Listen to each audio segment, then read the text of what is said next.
Well, a very good evening to you from whichever part of the country and the world you're tuned in to the evening drive with me, Jackie Moore. It's good to be back here at Afarmers Media. It's been a long while. Really looking forward to listening to your comments and reading them and following you in whichever platforms. And today we just want to talk about sustainable food systems and the role that smallholder farmers are making in making sure that we have sustainable food systems. And we want to delve much more. We'll delve much more deeper into this topic about sustainable food systems. But today we want to just look at the role of smallholder farmers in making sure we have sustainable food systems, because they're the number one people who produce even if it's a little cabbages or kales, they're the ones who produce these things, and we need to find out what exactly is this sustainable food systems. And I have an expert and a farmer in the studio with me, day number one here at Afarmers Media. Thank you so much guys for joining me in studio today. Asante sana Fred kwa kutunga na sisi kwa kipindi cha leo. Karibu. Tuambie kidogo kukuhusu. Mimi nimekaribia kwa studio yenu. Kwa nisha chinzi navyo manda mmea yangu huku. Sukuma, kabeji, pilipili hoho. Songa karibu na microphone kidogo, ongea na sauti. Karoti. Unatoka sehemu gani ya hii nchi? Natoka Trans Nzoia, sehemu ya Kimilini. We are also joined by Winnie. Winnie, tell us a little bit about yourself and what you do. Asante sana kwa kunikaribisha kwa hii show. Kwa majina ni Winnie. Naweza nikasema pia nashukuru sana kwa Afarmers Media for the first time.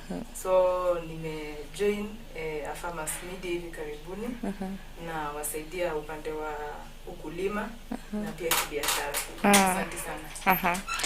So we want to talk more about sustainable food systems, and let's look what exactly is sustainable food systems. Sustainable food systems are systems that aim at achieving food and nutrition security.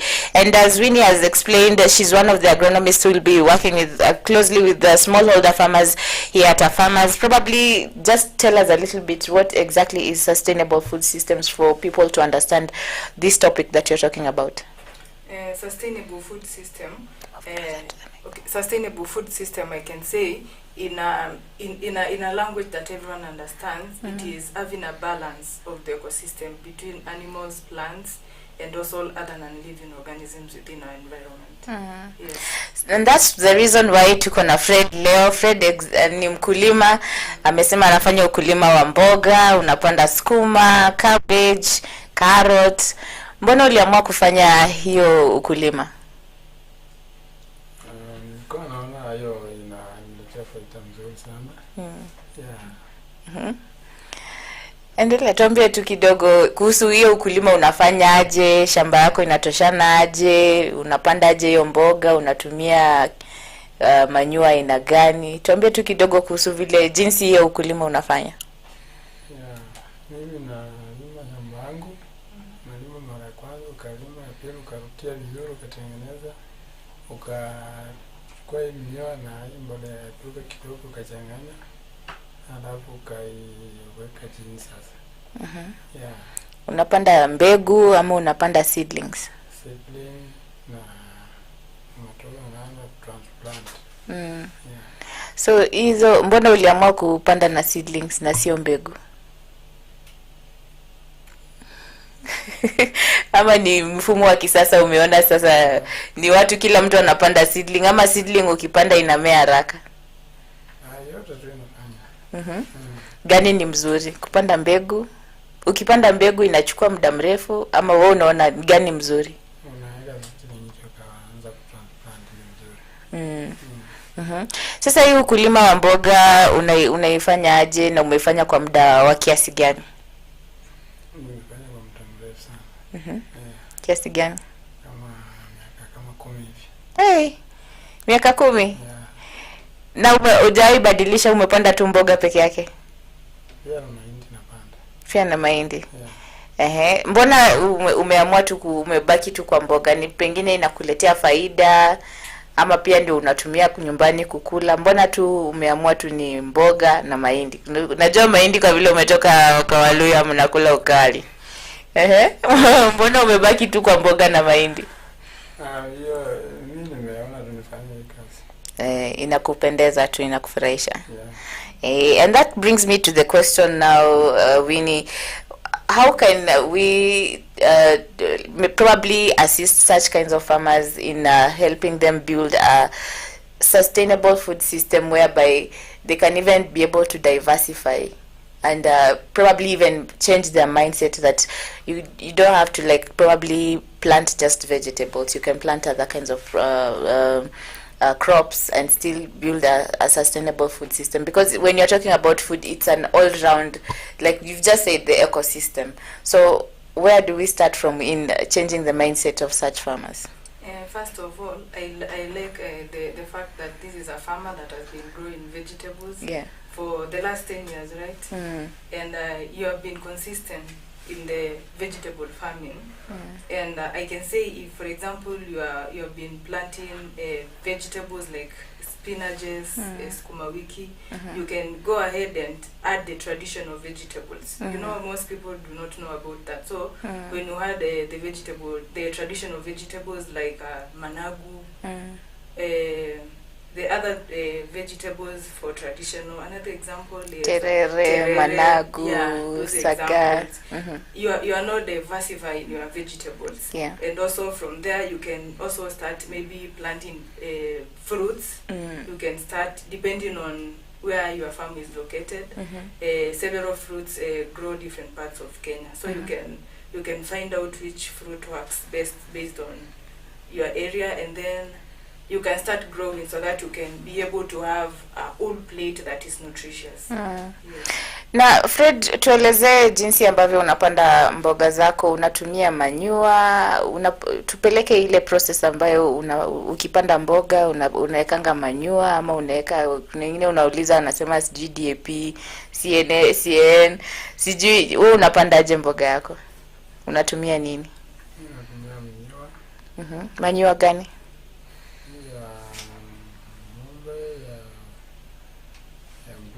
Ya kuku.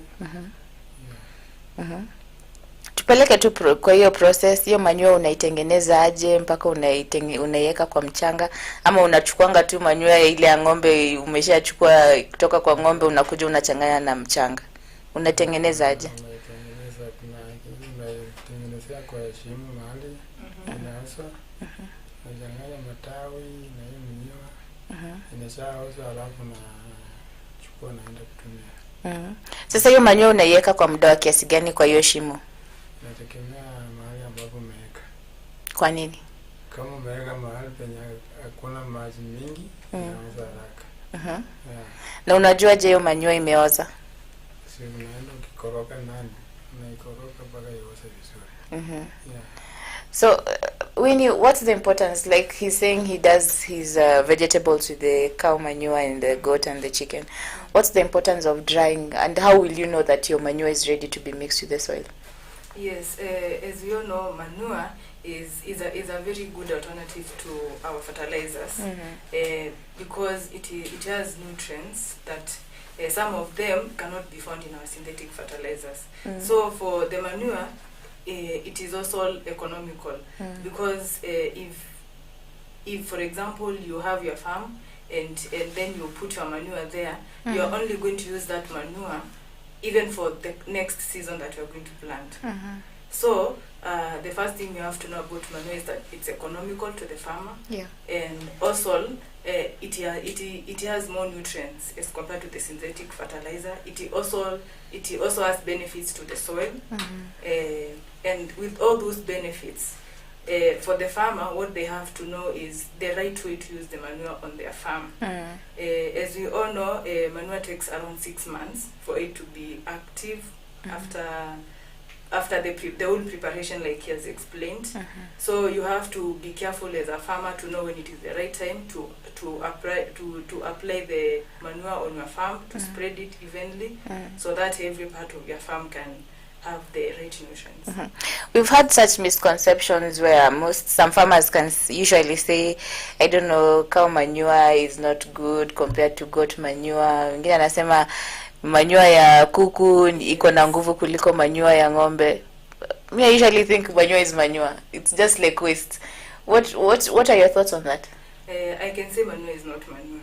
Every animal, even our poultry birds, that is if you keep chicken and other kind of birds, we all give them different kinds of foods, right? Yeah. So the kind of manure that they produce is also different. When you look at the ingredients that the manure has.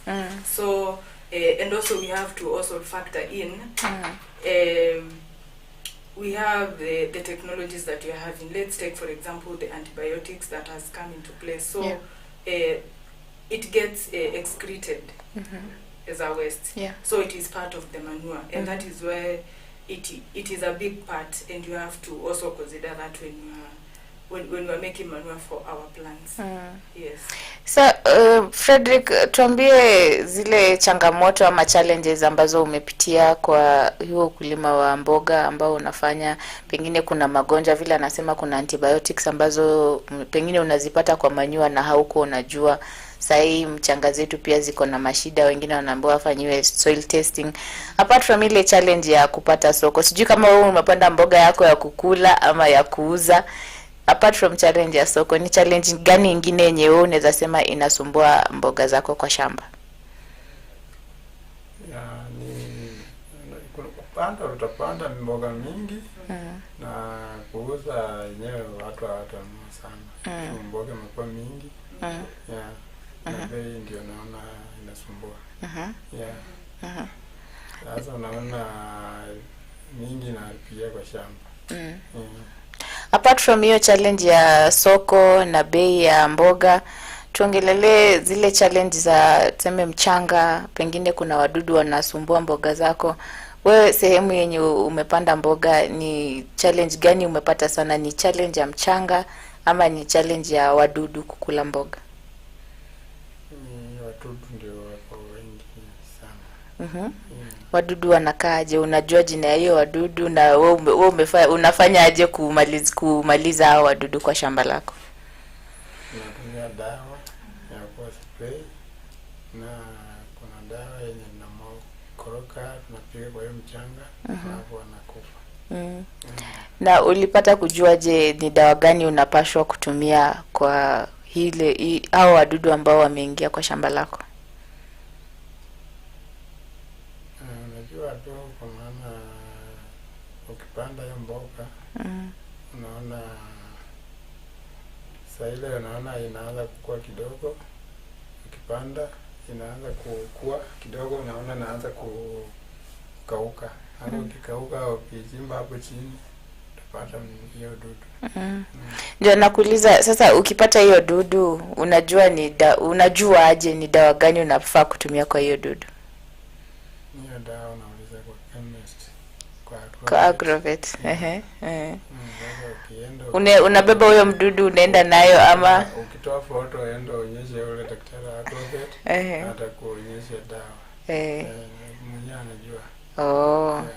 So that's another challenge that like you've had. It's a challenge that some of the farmers are facing, the challenge of pest and disease manifestation, and even how to apply the pesticides on their crops is a challenge. How can you advise such farmers?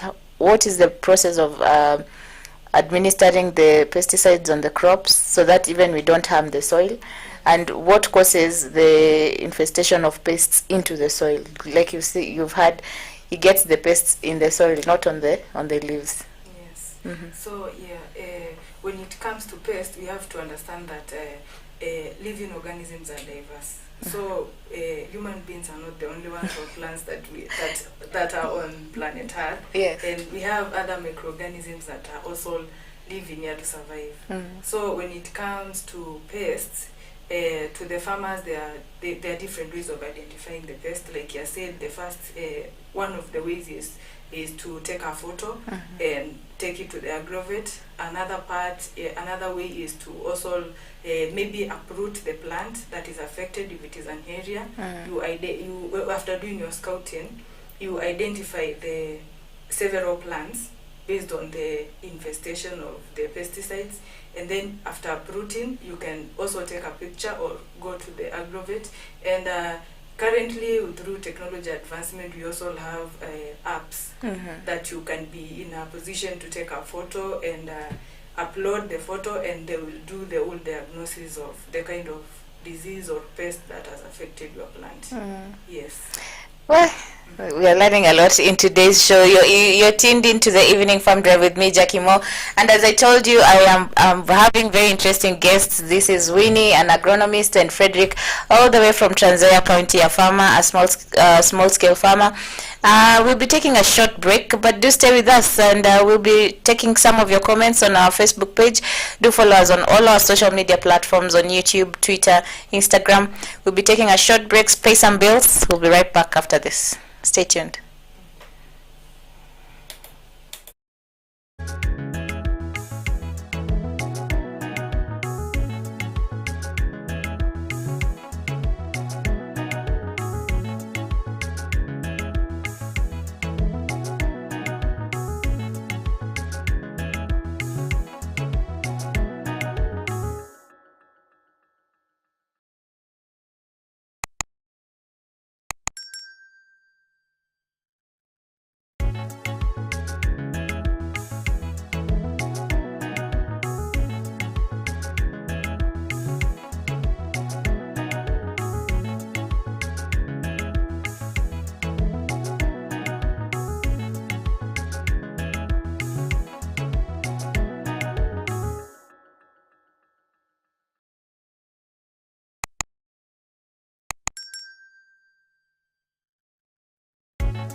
Highly nutritious root vegetable. The beetroot is the taproot portion of a beet plant. It is one of the many varieties of the genus Beta vulgaris, all of which are mostly grown for their edible taproots and leaves. Beetroot is a root crop that takes approximately 3 to 4 months to mature. Beetroot is a fairly easy crop to grow as long as the soil is well cultivated prior to planting. Beetroots do not enjoy wet, boggy or shady soils. Beetroot can be sown in trays and transplanted when the seedlings have 2 true leaves. Plant in full sun, space seedlings 10 to 15 centimeters apart, and rows 20 centimeters to 30 centimeters apart so they have room to grow. Beetroots are also ideal for containers or raised beds. Beetroots will happily thrive in small areas as long as there's at least 20 centimeters depth of soil. Beetroot has been used not only for food but also for treatment for numerous conditions.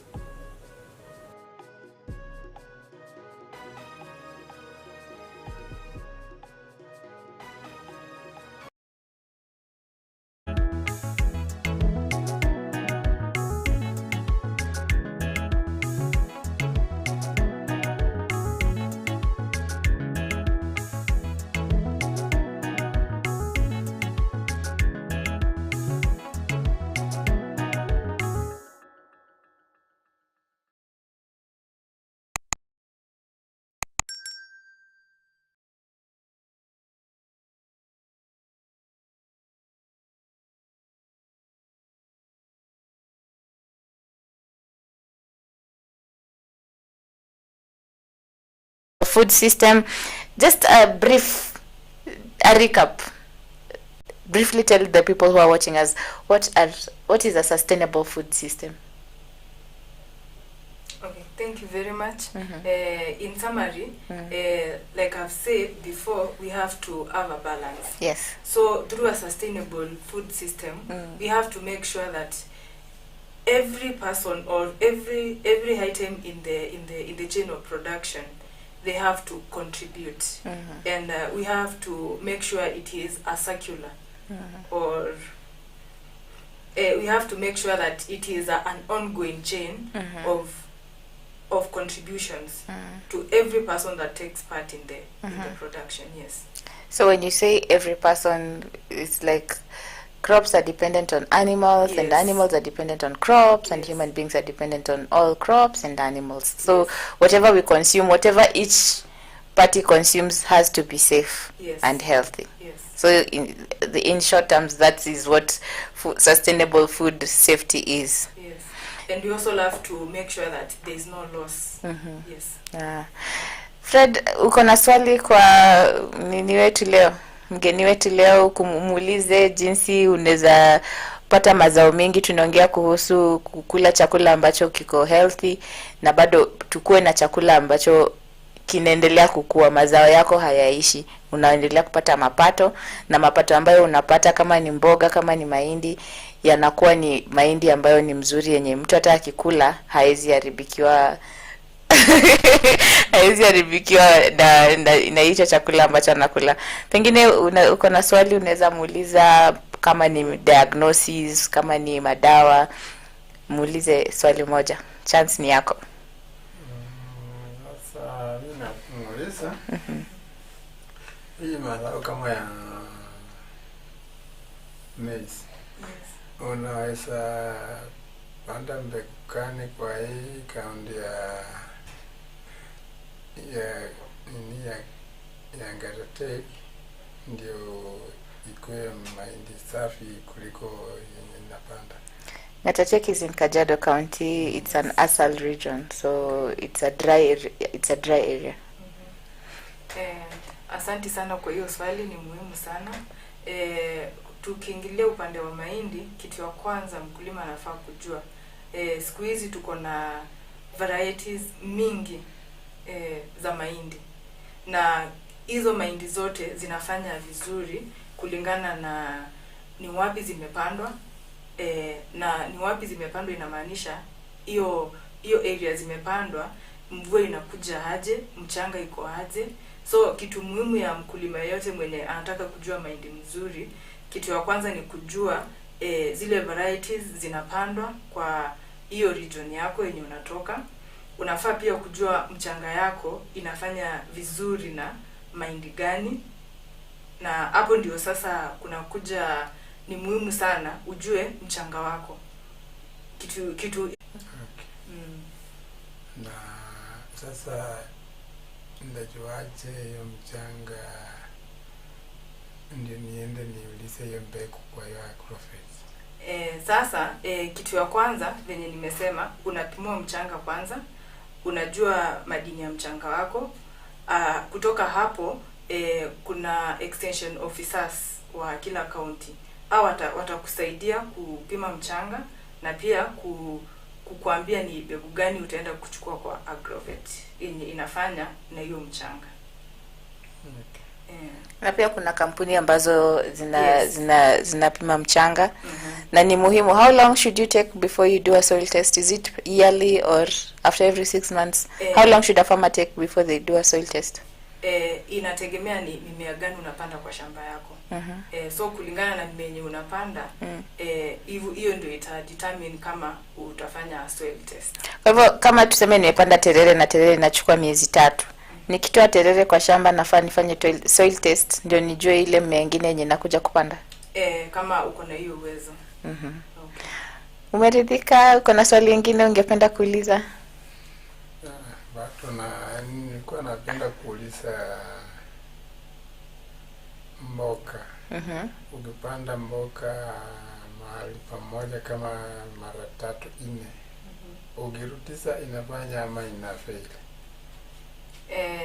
Hiyo ni swali mzuri sana. Kitu moja muhimu unafaa kujua, mchanga inakuanga na madini. Kwa hivyo ni mzuri tuchunge michanga yetu. Na ni vizuri kubadilisha kama hii season umepanda cereals, next season unabadilisha unapanda tuseme vegetables. Hivyo sasa. So ni vizuri inaitangwa crop rotation. Ukipanda hii mvua, ukipanda hii mmea, unapanda next season na make sure umepanda mmea ya familia ingine. Hiyo itasaidia pia mchanga ipumzike na upate pia ime restore zile madini zenye mimea ilitumia. And is it possible, let's say you've planted terere this season, and next season you want to plant managu? Yes. Can it work? Bado inaweza fanya. Yes. So long as they are not from the same family. Yes. Okay. Kuna swali lingine ungependa kuuliza? Leo ni chance yako, tumekutoa kutoka Trans Nzoia. Feel free, unauliza maswali, tumekuletea experts. Swali za kuku, ng'ombe hauna? Amechanganyikiwa kiasi. Lakini thank you so much Fred, all the way from Trans Nzoia. He's a small scale farmer, one of the farmers who has been following programs here at Afarmers Media. Asante sana kwa kufanya muda kukuja kuwa na sisi. Tumeshukuru sana kwa kuwa na sisi leo. Yeah, so we'll be bringing you another short video showing you how to plant various crops as our expert here takes a break. She'll be taking us through the various ways of practicing the sustainable food safety systems, and she'll be illustrating to us what some of these systems are, and how we can be sure to eat good food that is healthy, and we are also food secure. We'll be coming back shortly. Do stay with us.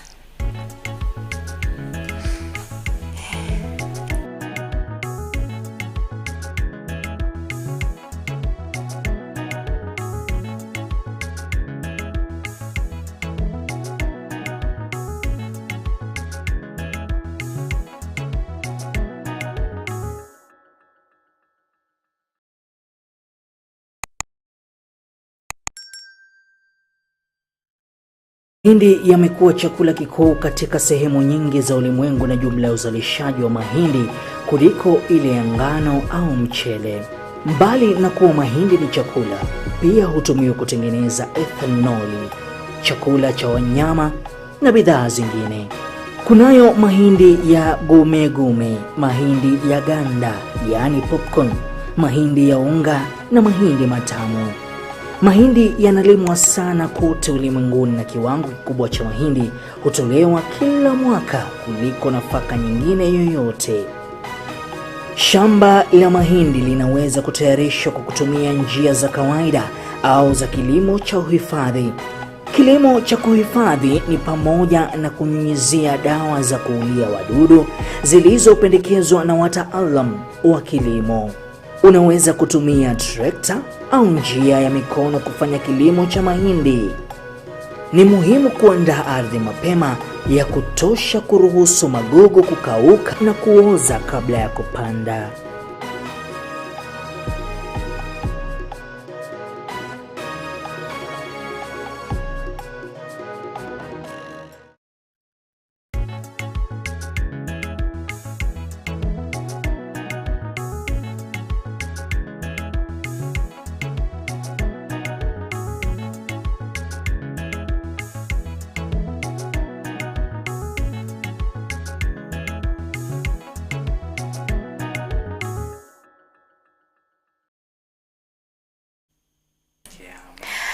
And welcome back to the evening farm drive with me, Jackie Mo.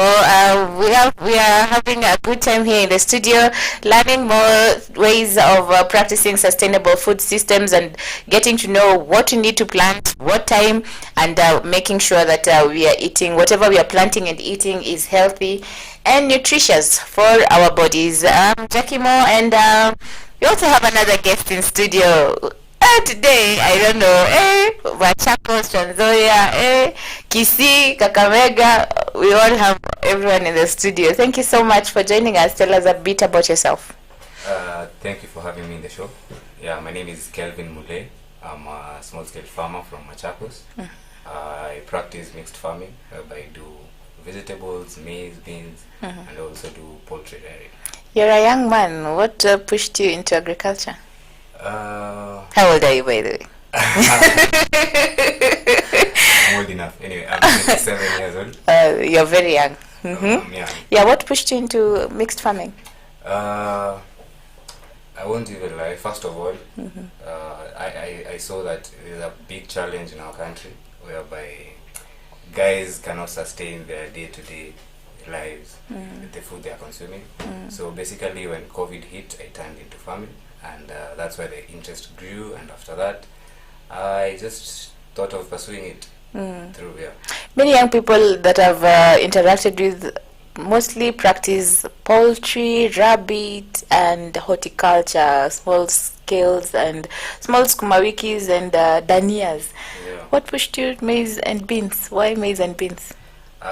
For me, First of all, I know you're from Kambani, so githeri is a staple food. that's home. So basically, I looked at the returns on the investment. Yeah, because you'll find that if you're doing maybe an acre of maize, the returns on your investment would be higher compared to maybe some other crops, and also this is sustainability. You'll find that crops like, let's say, French beans and all that need a lot of commitment and a lot of care. But for maize, yes, you need to take care of them, but the pressure is less. Yeah, so that's what pushed me into doing specifically maize and beans. Well, that's why we have our agronomist here today. Do you agree with what he says? Yes, depends on the farmer and depends on how deep your pockets are. Yes, so I very much agree with him. Returns on investment is it is a factor in determining the kind of crop that you are going to farm. Yes. You've also said you're a mixed farmer. Yes. Which livestock do you keep? Poultry, chicken in specific. What kind of poultry? I do kienyeji chicken. Yeah. Why? In Mukambani, we believe that kienyeji ndio kuku. Sawa. Kienyeji ndio kuku. And also, you'll find that due to the climate change and whatever is happening in the world right now, you'll find that taking care of the kienyeji is quite simple, because and the disease control and all that is quite simple on the kienyeji compared to other breeds, where you have to be very you have to be on the ground to touch base every day, because some of them are very sensitive, so you'll risk a lot of losses if you're not around. So today's topic, we are mostly delving on sustainable food systems, and this is to you, Kelvin. First of all, is our current food system sustainable? Going by the look of things, there is deforestation, the use of harmful chemicals on our soils and animals. by the look of things in these coming generations, do you think the agriculture we are practicing is sustainable? In the years to come, will we be food secure, going by the look of things? That's a very nice question. From my side, I'll say we're almost there. I'd say a yes and a no, because currently more youths are going into agriculture. So you find that the farmers, we have a bigger number now. So the production is likely to go higher. No, because the practices that we are doing are kind of harmful to our environment. You'll find that the pesticides and the fertilizers and all that we're using, the chemicals, are harming our environment. So you find that's why you find the aspect of the climatic change and all that. So I feel like if we are given the right practice, if we practice the right forms of agriculture, and if we put in the right effort, we will get there. Then what needs to be done? Because, like you said, COVID came, you ventured into agriculture, you don't have any knowledge in agriculture, but you just found yourself there. Probably your poultry gets infested by those small insects, and you use whatever you use, probably not knowing. Then what needs to be done, and who needs to help the youth and women and even the small-scale farmers for us to be able to have a sustainable food system that is healthy and nutritious for people to consume? What needs to be done, and who needs to do it? Okay, I feel like the first step is sensitization of the youth into getting into agriculture. Then we also need to do a lot of training in that, like you said, they just went into agriculture without the skill and the knowledge. Yeah. But with the help of people like Winfred, you'll find that if you train us and you give us the right information, I feel like we will drive this into the right direction, because we'll find that most of the youth will do this maybe as a hobby or just something to put money in their pockets.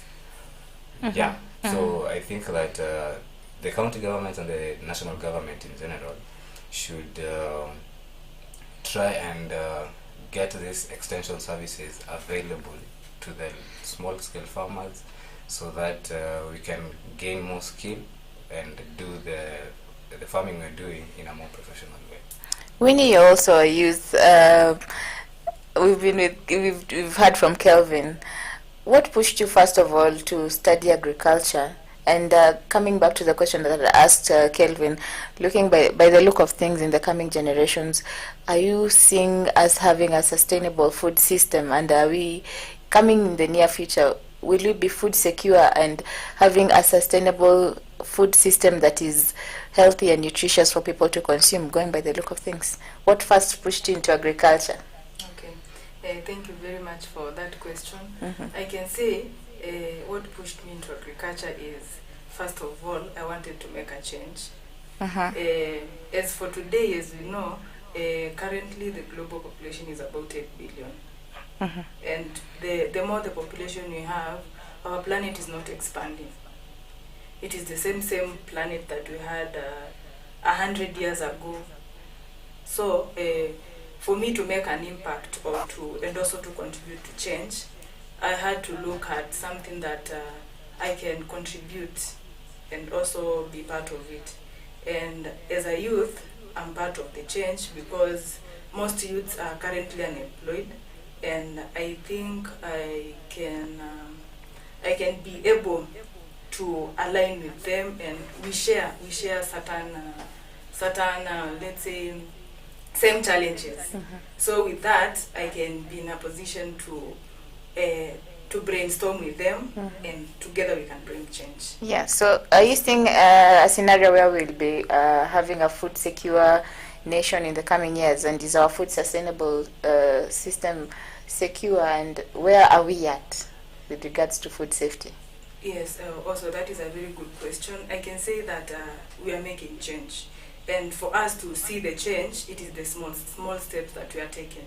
For example, when we look at our sustainable development goals, some of the changes have already been made, and I'm very sure that before we reach the by 2030, that is, most of the change will already be be visible. Yes. Expound on that. I am having doubts. Tell me what your thought on that. In 2030, we'll be there. Are you sure? Yeah, we might be there. Okay. What makes you say so? As I've said, there are a couple of guys who have come into agriculture, so the number of farmers has increased. So the only thing that needs to be done, as I said earlier, is training and the sensitization of people on how to practice good agriculture and modern agricultural practices, so that you find that we have more produce, have better yields, better quality, and by that I feel like we can make it. Message to the youth? Message to the youth, I'd say agriculture is not, we had this stereotype that agriculture is for people who maybe didn't learn, it's a dirty job, but I'd say that we need more youth in agriculture, because we are the drivers of this nation, and we are going to make our country food secure if we venture into agriculture. Yeah, thoughts on as we come to a close in today's edition? Yes, my final thoughts would be change takes time, and for us to achieve sustainability, every person has to contribute. So with the small steps that every person is making, and one step at a time, we are going to achieve the goals. Yes. So my director is telling me there's a lot of feedback that is coming through. We'll be talking more, taking more insights on with regards to youth in agriculture and how we can create a sustainable food system that is secure, that is healthy. We'll be sampling some of your comments, some of your insights, what you think about today's show. I'm so glad that I'm with youth, though I'm not a youth. That's a lie.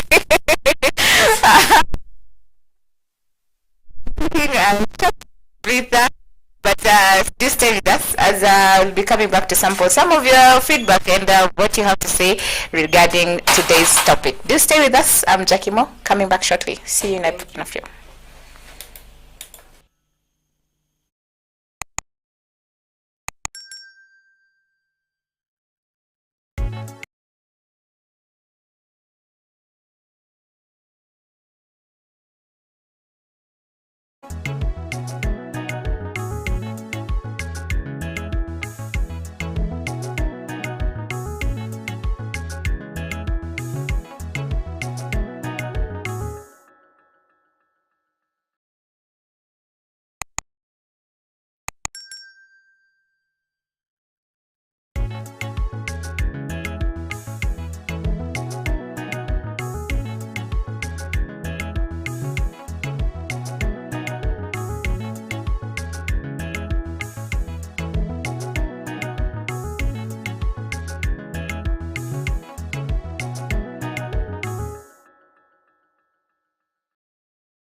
Melon is a trailing vine in the gourd family.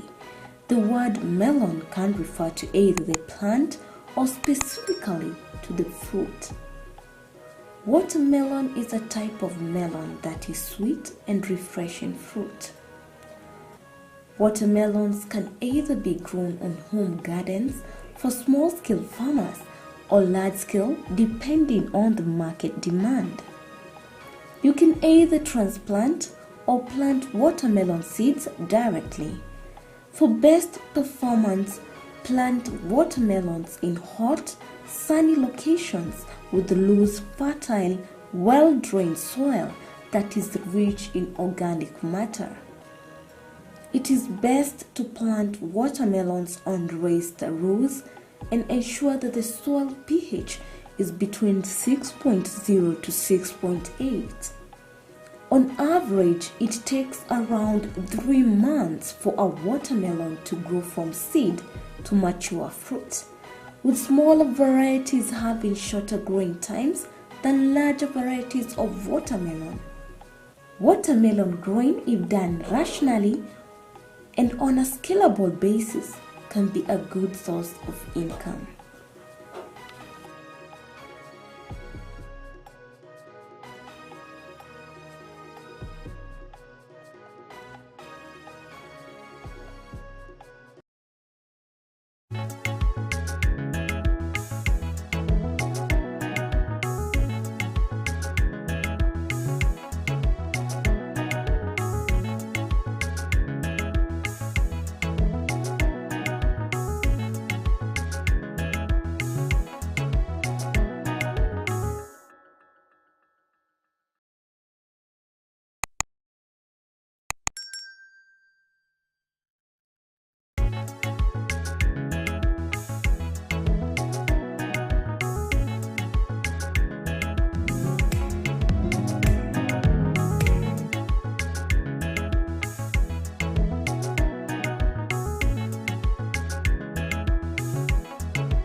you. We've had a very interesting discussion today talking about sustainable food systems and where we are heading to with regards to having our smallholder farmers planting and growing food that is safe, healthy, and nutritious, as well as making sure that we are food secure. Yeah, so we have a lot of feedback that has come through. Join Zangi, good to see you. I have seen your comment. It's been a long time. We need to touch base and talk about some few farming stories that you've been working on. Kelvin, tell us about your journey in the agriculture sector and how it's been like. I can say it's been a really exciting journey, whereby it's been a learning process in that I get to learn new practices and new things as I go on.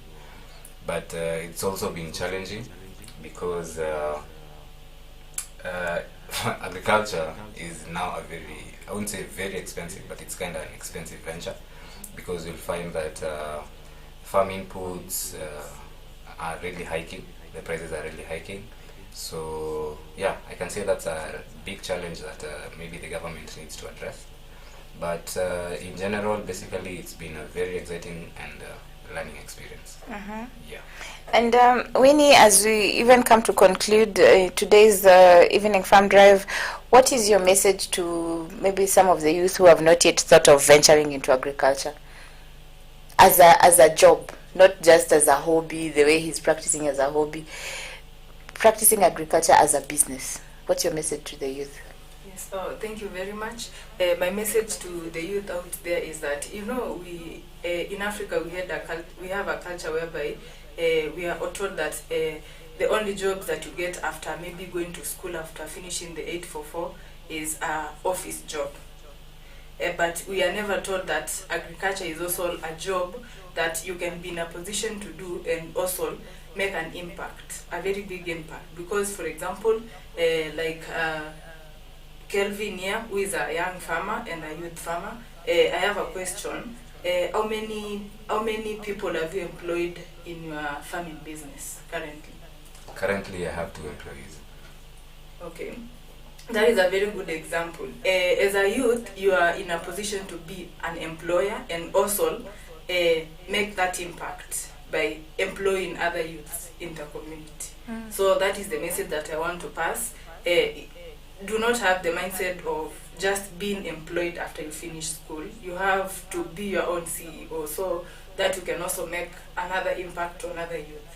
That's something that you've brought up that I've actually never thought of.